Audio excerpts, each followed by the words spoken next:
పవిత్ర పుణ్యక్షేత్రం తిరుమలలో అక్టోబర్ 4వ తేదీ నుంచి జరిగే బ్రహ్మోత్సవాలకు హాజరు కావాలి అంటూ ముఖ్యమంత్రి నారా చంద్రబాబు నాయుడును టీటీడీ ఆహ్వానించింది.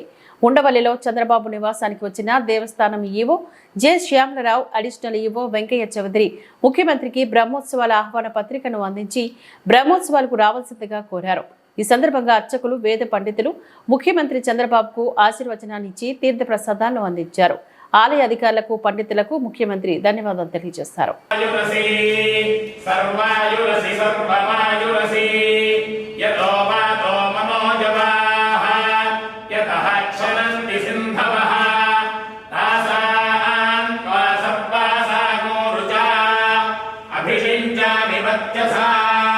సముద్రైవాసికం